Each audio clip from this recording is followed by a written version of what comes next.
Assalamu alaikum ورحمة الله وبركاته. I'm Umar Farooq, and today we are going to learn the Arabic alphabets. So in English there are 26 alphabets, and in Arabic there are 29 letters. Okay, so it seems like that Arabic having more letters, it means it will have more sounds, but there are many sounds that are missing in Arabic. Just like, let's suppose there is no P sound. Let's say you want to say the word park or Pakistan, so you cannot say that in Arabic, so you have to replace P sound with B sound. Like you will write like this way, Pakistan, instead of P sound, because there is no P sound in Arabic. There is no T sound like in tomato. There is no CH sound like in chat, or GH sound, or like the sound of G like gate, or the sound of D like in dark. Let's say for an example. So I'm just telling you this because the transliteration or the spellings that I have written for each alphabet in English, it does not sound the same like as the spellings are written. So you have to remember what type of sound A is going to give in Arabic rather than in English. So let's start. Let's say Bismillahir Rahmanir Rahim. So this is letter Alif. So mostly I have noticed that people, if you will, an English person will try to read like Alif, but the sound in Arabic, it's the A sound is not that way, it's Alif. So you must have noticed, like if the word Allah is written, so how an English person will read it? Allah, right? Or let's say the word is Ali, so how you will read it? Ali. So I mean, the way it's written in English, that's not how you pronounce in Arabic. So that's why you have to remember the sound. I'm just explaining that because I know many persons who read in transliteration because they cannot read Arabic. So even if you're using the translation in the Quran in English, so you have to understand like what type of A sound in Arabic it gives instead of this one. So this is Alif, not Alif. Alif, Ba, like your upper lip will connect to the soft part of the bottom lip. Ba, very easy to pronounce. Ta. So regardless, I was saying that Arabic is having less sounds than English, but there are variety of sounds. Like there in English there is only one letter T. So but in Arabic there are two letters with T sound. So each T sound is different, and there are three letters with S sounds. But in English there is just one letter with S. So in Arabic there are three letters starting with S sound or having S sound, and you have to remember that each S sound is different. So that's the reason you have to understand what type of sound a letter gives in Arabic while you are reading even the transliteration. So the letters I have mentioned in the bottom, so this is how it's mentioned in the transliteration. Like if Alif will come, so they will put A, and if Ba will come, you will see B is coming. It's not like for all the mushafs, like some books are having different way for all the letters. I mean, for A and B, for ba it's the same alif and ba for each mushaf. So the letter ta is flat sound or light sound. I will say that there are two types of sounds I will mention. One is going to be light sound, and the other, the green letters, I will say these are giving bold sound. So when I will say bold sound, I means just like in English the word is like, you can say the word is like rock, okay, or caught. So your mouth is full of the sound. So that what I will say, your lip shape are going to be kind of rounded, kind of, but for the light sound, like the word, you can say cat, your lip shape remains the kind of flat, and the mouth is not full of the voice. So this is letter ta. Your tip of the tongue will connect to the roots of the upper front teeth. Ta, okay. This is letter, you can see I have mentioned with S sound, and there I have mentioned with THA. So this is actually sa with S sound, but the sa sound is really soft. It's not like the S in English, so you have to remember it's very soft. Sa, your tip of the tongue will connect to the edge of the front teeth. Sa, sa, okay, very soft. So in transliteration, mostly TH is mentioned in this, for this letter. And the next letter is Jim. Okay, Jim, very easy to pronounce. For kids, it is easy to, if they follow or copy the voice and they just try to imitate what we are saying. For adults, it is easier if they try to understand what is the origin of the sound.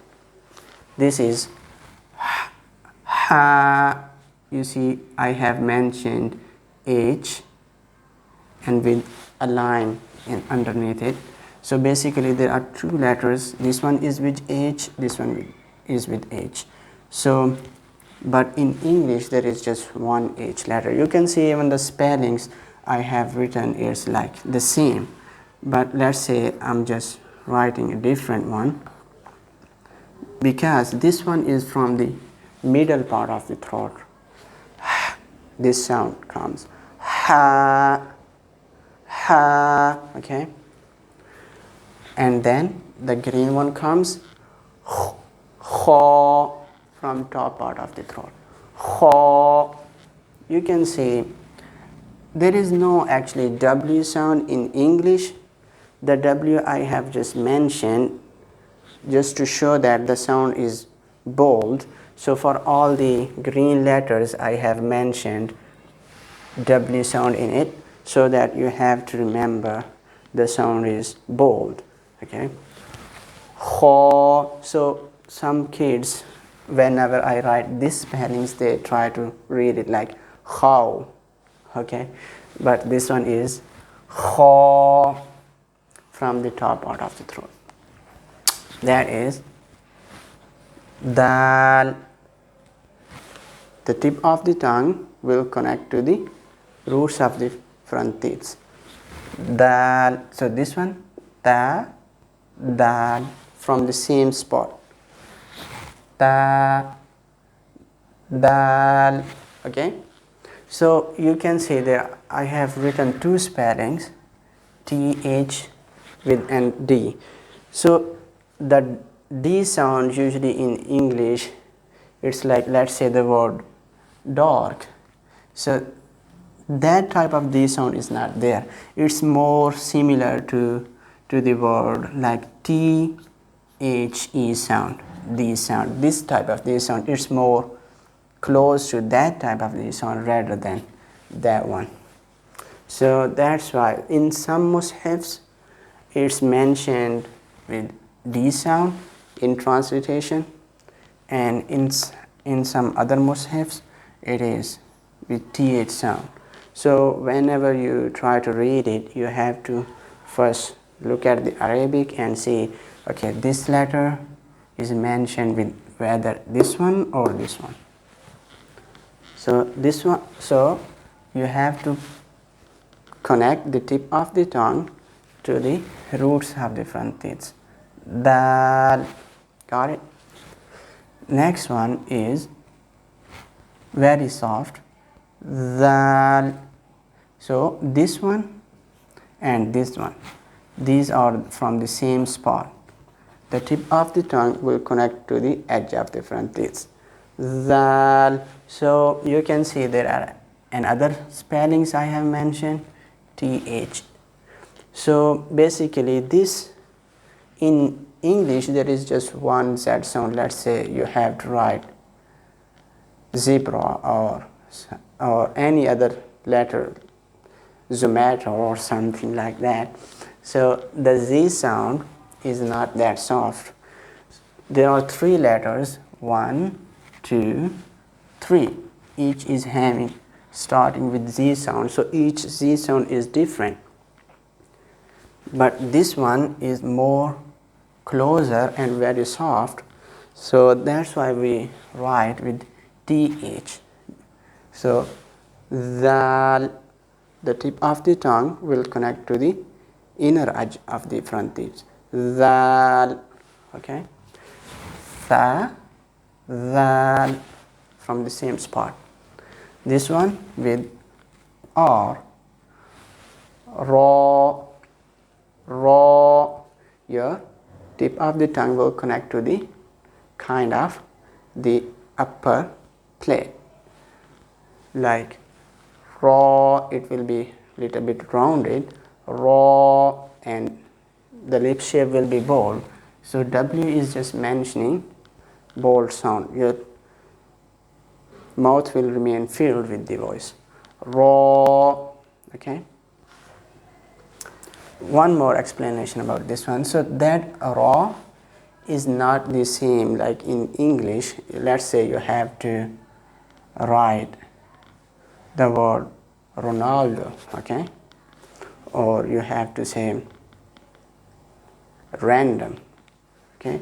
So that type of raw is a bit different than this one. This is other type so that is raw, okay. This one is with Z sound. Z, this is called whistling letter as well.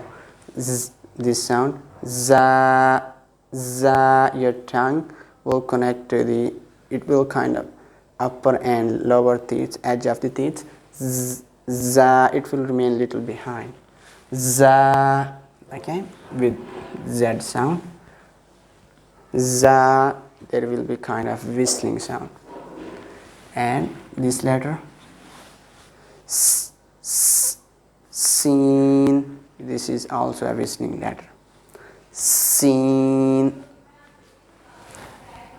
very easy to pronounce with S, just like the word seen. And again with SH, sheen, sh, this sound, sheen. Okay, this letter is Sod, with very bold S sound. Sod, sod. So basically this letter, and this letter, in Arabic we use it for whistling sound. Sod, Sin, Za, okay, but this is bold sound. Sod. And for this one, this is a letter Dod. Your side of the tongue will connect to the side molars, upper molars, like either left or right. There is a debate. Some people mostly people in India, Pakistan, Bangladesh and Iran, they read it like with Z sound, Zod, okay? Because in Urdu, or I think in Persian as well, there is a letter, this one, the same sound, Zod. So they have their own references, but Dod is more popular, so we will stick with that. Dod. So your side of the tongue, either your right side or left side of the tongue, will connect to the upper right or left sides of the molars, whatever is easier for you. Dod, Dod. Little bit practice will be required for that. Then this is To. You can see it's in green. W is mentioned, not compulsory. It will not say Tau. It will be just To, W. Some will write it with TA sound, line on top, or double A sound, you can say. The same spot like this one, Ta, Dal and To. These three will be pronounced from the same spot. Your tip will connect to the roots of the front teeth. To. Hope you got it. This one is Zo. Again, Zo. Z sound is mentioned. So you can see this is with Z sound. This one is with Z sound. This one with Z sound as well. But each Z sound is different. Okay, this is very soft. Zal, Zal. This is with actual Z sound. Za with whistling sound. Za little bit more stressed. And this is with bold Z sound. Zo, Sa, Zal and Za. These three will be from the same spot. Like you can say your tip of the tongue will connect to the inner edge of the front teeth. Zo, Zo. Lip shape will be rounded. And Ain. This will be from the middle part of the throat, a sharper sound. So you can see A is mentioned with a line underneath. So this letter is with A sound, this is with A sound, and this letter is having different type of A sound. Basically the alif, this letter that does not have any sound. It is usually used for the stretching purposes, where you have to elongate the sound, the fatha sound. Okay, and this sound, basically this letter is having the same sound as Ain. It will be A sound. So this A sound will be from the middle part of the throat, sharper A sound, Ain. Okay, so Ain and Ha, these two will be from the middle part of the throat. Okay, now we go to the letter Ghain. Ghain from the top part of the throat with GH sound. Ghain. Okay, Ghain. This one, Ghain and Kha.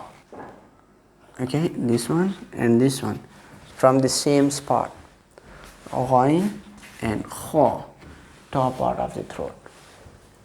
Then Fa, very easy to pronounce, like F1. Fa. Then this letter comes with Q sound. Here you can say root of the tongue will connect to the upper, you can say clap. Okay, Qaf, Qaf, Qaf with Q sound. Then this one, with lighter sound, kaf, kaf, the same spot, but this one with the Q sound, qaf, then this one is kaf. Okay, very easy to read, just like the spellings. Lam, lam, very easy to read this one as well. Mim, your upper and lower lip will connect. Mim, so basically ba and mim, and ba and mim will be pronounced from the same spot as well. Your upper lip will connect to the bottom of the lip. Mim, noon, and sound, noon, like very easy to read, noon. Wow, this is, your lip shape will be rounded, so it's basically some things that O sound will actually represent the sound, and in someone's thought that W sound represents the actual sound, but you have to remember it's W sound basically. Wow, okay, wow, then ha from the bottom part of the throat. Ha, ha. This is deeper. You can see H is there and H is there as well. So the only difference you have to remember, this is from the bottom part of the throat, a deeper sound comes. Ha. Okay. So I'm going to start this one. Ha, and which letter is there? Okay. And Hamza. These two letters basically from the same spot, the middle part of the throat. So you can see H is there. So this H is basically this one with that H sound, not this one. So this is ha, and this one will be Hamza, Hamza. So as I told you, this one gives the A sound, and there is an A sound as well, but this one just uses for stretching purposes. This one actually the sound, this one will give A sound. And then ya, Y will be used in transliteration. Ya, this is the same letter, just different shape. Ya, ya. So it is very important to remember the sounds and the difference between them.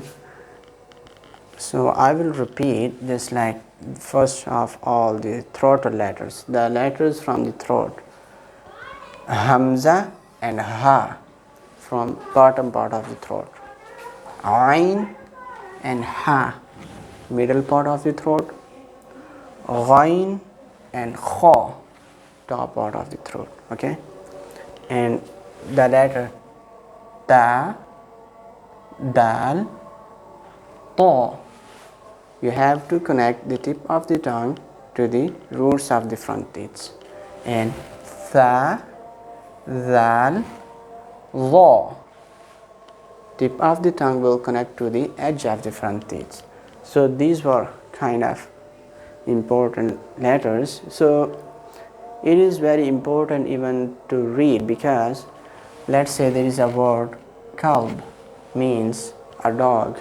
If you somehow replace it with the other Q sound qaf, qalb, which meant a heart. The same thing, like this is the word with this ha, hal means solution, and this is with the bottom part of the throat, hal.